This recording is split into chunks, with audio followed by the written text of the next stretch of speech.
Ang susunod na dula na inyong maririnig ay hatid sa inyo ng MBC DZRH. Hukumang Pantahanan. Hukumang Pantahanan. Mga kasong tunay at totoong nagaganap sa pang-araw-araw nating pakikibaka sa masalimuot at mapagbirong kapalaran. Magsisilbing tagapagpaalala upang makaiwas sa mga krimen at kaguluhan. Tatayong bantayog na magpapatatag sa kalooban ng bawat nilalang.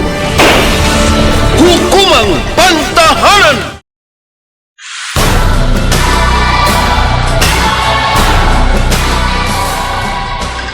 Magandang Sabado ng umaga sa inyong lahat. Ngayong araw, hahatiran namin kayo ng isang naibang dula na inaasahan naming makapagbibigay sa inyo ng impormasyon at kaukulang kaalaman pagdating sa mga nababasa ninyo sa pahayagan, naririnig sa radyo at napapanood sa telebisyon. Mga usaping dapat lamang magkaroon ng tamang gabay, katulad ng usaping pagbawi ng tunay na pamilya sa property na ibinigay sa kabit o concubine. Dito sa Hukumang Pantahanan!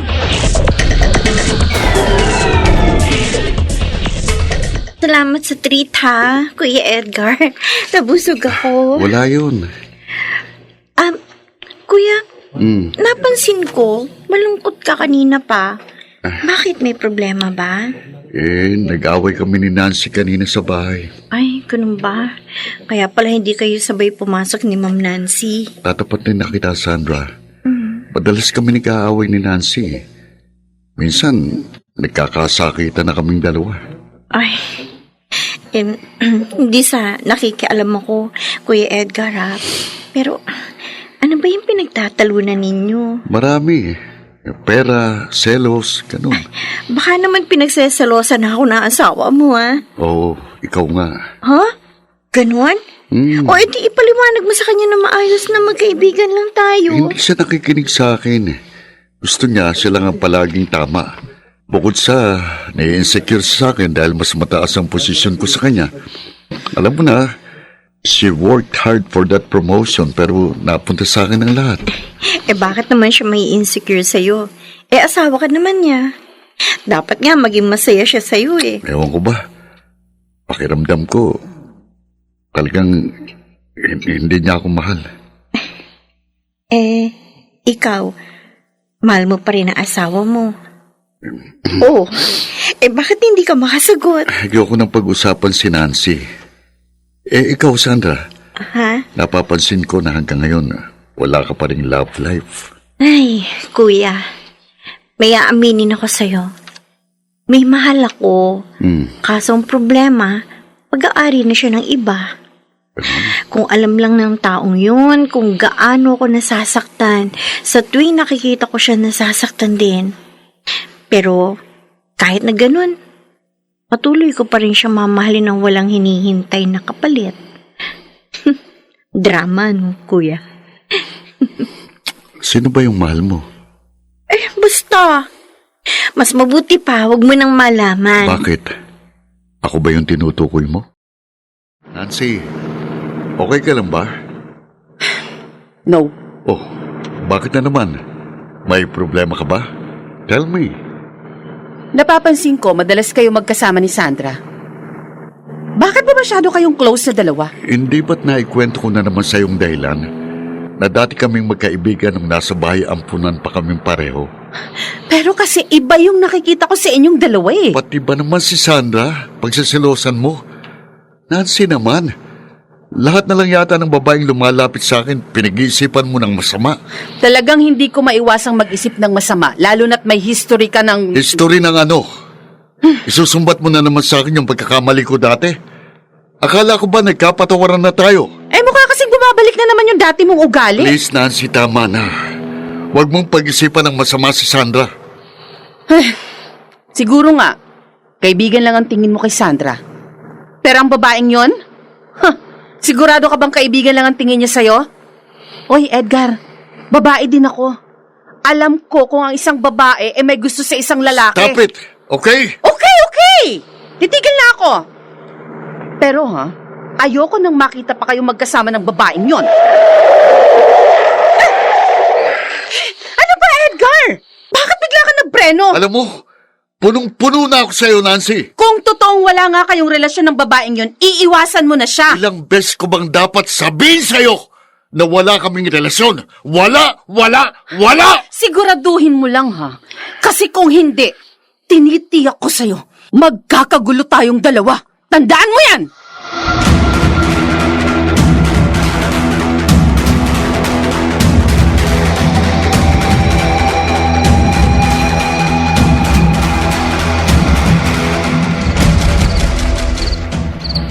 Bakit mo ba ako dinala dito, ha? Ano bang pag-uusapan natin? Sandra, mahal kita. Ano? Matagal ko nang alam sa sarili ko na mahal kita. Pero tinatanggi ko lang. Kaso, talagang hindi ko nang matiis. Lalo na't nung lumayo ka sa akin, sobra akong nasaktan at nangulila sa'yo. Kaya ito, pinagtatapat ko na sa'yong lahat. Anong gusto mo mangyari ngayon? Magmahalan tayong dalawa. May asawa ka na, di ba? Handa ko siyang iwan para sa'yo. Hindi. Anong hindi?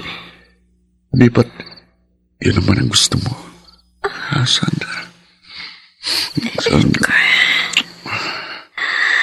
Huwag kang matakot na mahalin ako. Huwag mo intindihin ang asawa ko. Akong bahala sa'yo. Hindi nga tayo kayang pigilan. Walang sino man ang makakapigil sa atin. Please, ipakita mo rin sa akin na mahal mo rin ako. Oo. Oh, Edgar.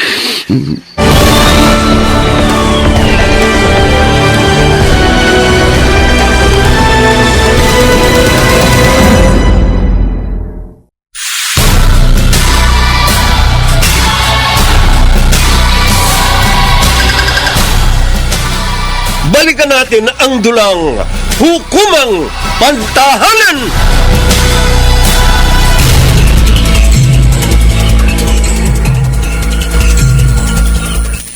Sandra, malaki ang magiging problema mo niyan. Bakit naman? Alam mo ba, friend, usap-usapan kanina. May relasyon daw kayo ni Sir Edgar. At hindi mo na pwedeng itanggi kasi si Sir Edgar mismo nagsabi. Ano? Alam mo ba nagtalo sila ni Ma'am Nancy sa opisina kanina? Sabi ng mga nakarinig, umamin daw si Sir Edgar na mahal ka raw niya. Umiiyak pa nga si Ma'am Nancy paglabas niya ng opisina eh. Ano? Magsabi ka ng totoo. May relasyon kayo ng boss natin? Oo, Frida. May relasyon nga kami ni Edgar. Katunayan, magwawalong buwan na kami. Naku, sinasabi ko sa'yo, Sandra, tagilid ka ngayon. Hindi mo kilala si Ma'am Nancy. Mapaghiganting tao yun. Mabait siya, pero kapag tinuklaw mo siya, hindi lang tuklaw igaganti sa'yo nun. Lalamunin ka ng buong buo. Nag-resign na ako sa trabaho, Edgar, para makaiwas na ako sa gulo ng asawa mo. Nakipaghiwalay na ako kanina sa asawa ko. Ha? Talaga? Oo. Ikaw kasi gusto kong makasama, Sandra. Gusto ko sanang magsimula tayong muli. Hindi man tayo maikakasal kasi kasal pa rin ako kay Nancy. Pero gusto kong mamuhay tayo bilang mag-asawa. Kung ganon, magli-live-in na tayong dalawa. Pumapayag ka ba na makasama ako habang buhay? Oo naman. Umapayag ako, Edgar. And I'm looking forward na magsimula ng bagong buhay. Kasama ka. Itong magiging love nest nating dalawa. Ano masasabi mo? Maganda ba? Grabe, Edgar. Ang ganda. At saka, ang lawak ng bahay. Tapos, ang gaganda rin ng mga muebles. Alam mo ba, binili ko mga yan ng cash. Kasama ng bahay. Isa ito sa mga regalo ko sa'yo. Oh, salamat, Edgar. Sa totoo lang, Ang dami mo nang ibinibigay sa akin. Kotse, luxury bags, mga alahas kung ano-ano pa. Binigyan mo rin ng bahay si Tatay Ompong na siyang nagpalaki sa atin dun sa bahay ampunan. Sa totoo lang, alam mo, kulang pang mga ito sa kasiyang dulot mo sa buhay ko. Dahil sa'yo, kaya ako nagsusumikap sa buhay at wala akong hinangad na iba kundi ang makasama ka sa aking tagumpay. Napakaswerte ko talaga kasi nakilala kita at minahal mo ko. Wala na akong mahihiling pa, sa totoo lang. Basta, tandaan mo ano man ang mangyari sa akin, sa'yo mapupuntang bahay, kotse, at lahat ng mga ari-ari ang naipundar ko. Wala nang karapatan si Nancy sa mga ito. Pero siya pa rin ang asawa mo, hindi ba? Sigurado maghahabol siya. Huwag kang mag-alala. Nag-file na kami ng annulment at gumugulong na yun sa korte. Sana nga maanal agad ang kasal ninyo para naman maikasal tayong dalawa. Alam mo naman, matagal ko nang hinihiling yun sa Diyos. Don't worry. Balang araw, matutupad din yung pangarap mo. Balikan natin ang dulang Hukumang Pantahanan!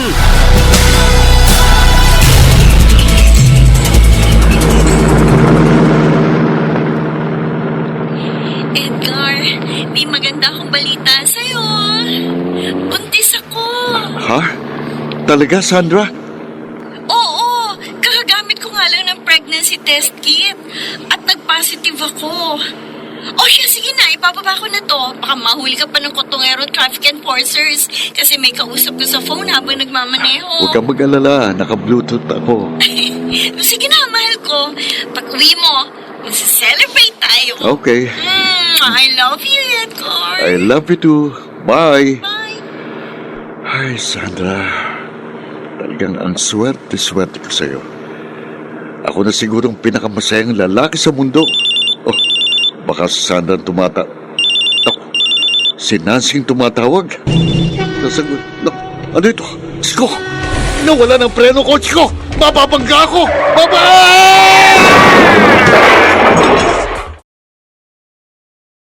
Needed at the emergency room. Dr. Calyanta, Tatay emergency Ompong, room, please. buti naman po dumating kayo. Pasensya ka na kung ngayon na ako dumating. Kaninang alas 10 ng gabi ko lang nabasa yung message mo sa akin. Ano bang nangyari kay Edgar? Hanggang buhay pa rin siya sa ICU. Oh, Tatay Ompong, hindi ko kaya makita si Edgar sa ganung kalagayan. Nasasaktan po ako. naiintindihan kita, Sandra. Nalulungkot din ako sa nangyari. Basta palagi kang magdasal sa Diyos. Hindi niya pababayaan si Edgar. Ma'am Sandra. Ano, Dok? Kumusta na po ang asawa ko? Ligtas na po ba siya? Ginawa na po namin ang lahat. Pero, hindi na po niya nakayanan. Anong ibig niyo sabihin? Wala na si Edgar? Yes, ma'am. He was declared dead just a few minutes ago. I'm sorry. Nakikiramay po ako. Hindi totoo yan! Edgar! Hindi!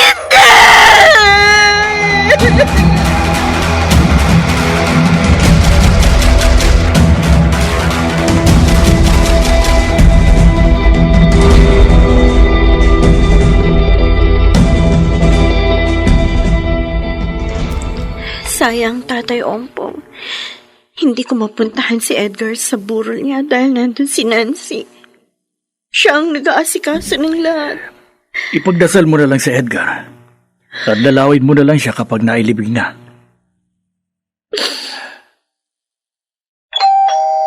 May tao.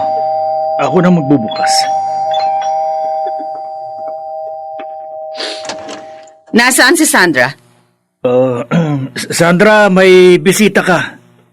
Halika, pumasok ka. Nancy? Ano ginagawa mo dito? Nandito ako para bawiin sa'yo ang titulo ng lupa't bahay na ito. Alam ko kasi nakapangalan nito kay Edgar. Bakit mo naman kukunin ang titulo? Dahil patay na ang asawa ko. Ako lang ang may karapatan sa lahat ng mga naiwan niyang ari-arian. Kasama na tong bahay at kotse na nasa garahe. Sa akin ibinigay ito ni Edgar. Kaya hindi mo pwedeng kunin ito sa akin. Ako ang legal na asawa ni Edgar. At ikaw, kabit ka lang. Kaya binabawi ko ang lahat ng properties na ibinigay sa'yo ng asawa ko. Wala akong ibibigay sa'yo dahil akin ito. Ang kapal na mukha mo? Basta, sa akin lahat mapupunta ang mga ito. At ikaw, binibigyan kita ng 3 araw para umalis sa pag-aari ko. Hindi ako papayag. Ipaglalaban ko ang karapatan ko dahil sa akin ito ibinigay ni Edgar. Oh, sige, fine.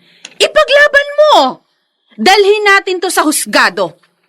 Pero sinisiguro ko sa'yo, sa akin papanig ang batas. Kasi ako ang legal wife.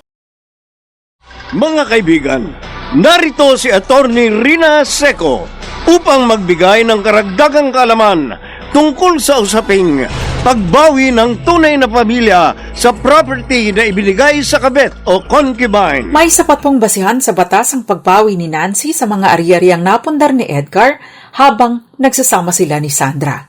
Bilang isang legal pa rin na asawa, nananatili po kay Nancy ang lahat ng karapatan bagaman at separated in fact na sila ni Edgar at ongoing na ang kanilang annulment case sa korte. Ito po ay dahil sa ilalim ng batas, ang 2 taong ikinasal ay mananatiling mag-asawa hanggat hindi pinawawalang bisa ng korte ang kanilang kasal. Samantala, ang pag-aari na napundar sa period of cohabitation nila Edgar at Sandra ay sinasaklaw ng tinatawag na joint actual contribution. Sa ilalim po ng Article 148 ng Family Code, sa mga kaso ng cohabitation o pagsasama kung saan ang isa sa kanila o pareho sa kanila ay may asawa na o kaya naman ay may hadlang para magpakasal sila, tanging ang mga ari-arian na nakuha ng magkabilang partido sa pamamagitan ng kanilang aktual na pinagsamang kontribusyon ng pera, ari-arian o pagsusumikap ang dapat na pagmamay-ari nila sa magkatulad na proporsyon sa kanilang mga kontribusyon. Kung walang ebidensya ng mga kontribusyon at kaukulang bahagi, ito po ay pinapalagay na patas. Applicable din ito sa cash deposit sa bangko o kaya naman ay evidence of credit o pautang. Kung ang isa sa kanila ay kasal sa iba, ang kanyang parte sa co-ownership ay dapat na mapunta sa absolute community o conjugal partnership nila ng kanyang legal na asawa. Halimbawa naman na ang isang partido na hindi naman validly married sa iba ay in bad faith. Ang kanya pong share ay mapu-forfeit sa mga anak at kung walang anak, mapupunta ito sa innocent party. Kaya naman going back to our featured story, may karapatan po si Nancy na habulin ang mga ari-ariang napunta kay Sandra, except of course hindi po kasama dito ang anumang ari-ari ang nabili ni Sandra gamit ang sarili nitong pera at ang kaukulang kita o earnings nito in proportion sa kanyang kontribusyon kung meron man. Kailangan pong maituro ni Nancy ang mga ari-ari ang nabili ni Edgar at magbigay ng kaukulang ebidensya dito.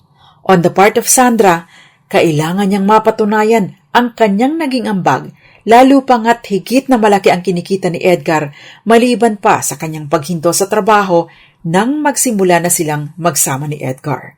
Gayunman, dahil magkakaanak na po sina Sandra at Edgar, ang anak po nila ay may karapatan sa mana katumbas sa kalahati ng estate ni Edgar dahil wala namang anak si Edgar kay Nancy. Sa Article 998 ng Civil Code, kung ang namatay ay nag-iwan ng asawa at illegitimate child, 50-50 po ang sharing sa estate ng legal na asawa at illegitimate child ng namatay. Obligasyon po ni Sandra na i-inventaryo at i-liquidate ang community assets at isettle ang estate ni Edgar within 1 year mula sa pagkamatay nito. Kung hindi niya isisettle ang estate, dapat po na masustentuhan ang anak ni Edgar kay Sandra mula sa estate ni Edgar hanggat hindi na ibibigay ang bahagi ng mana ng bata. Samantala, si Sandra po ang mangangasiwa ng share sa mana ng kanyang anak hanggat hindi pa ito tumutungtong sa tamang edad. At yan po ang hukumang pangtahanan natin ngayong umaga. Ako po ang panyera ng bayan, Attorney Rina Seco. At muli ninyo akong maririnig at mapapanood din para sa iba't ibang usaping legal sa programang Dos Compañeras, Mondays to Fridays, 6:30 hanggang 7:30 ng gabi, dito lang po sa DZRH, DZRH News Television, at iba't ibang social media platforms ng DZRH. Happy weekend po sa inyong lahat. Maraming salamat, Atty. Rina Seco, sa pagbibigay ng karagdagang kaalaman tungkol sa mga batas na pinaiiral sa ating bansa. Mga nagsiganap: Chiquit del Carmen Amor, Phil Cruz, Jenaline de la Cruz, Maynard Landicho Jr., Rosana Villegas at Bobby Cruz. Naglapat ng tunog Jerry Mutia, sa musika ni Bubuy Salonga. Supervisyong teknikal ni Bong Muyar at Eric Lucero. Creative consultant Bobby Cruz. Isinulat para sa radyo ni Krishna Senga. At sa direksyon ng inyong lingkod, Lionel Benjamin. Hukumang Pantahanan!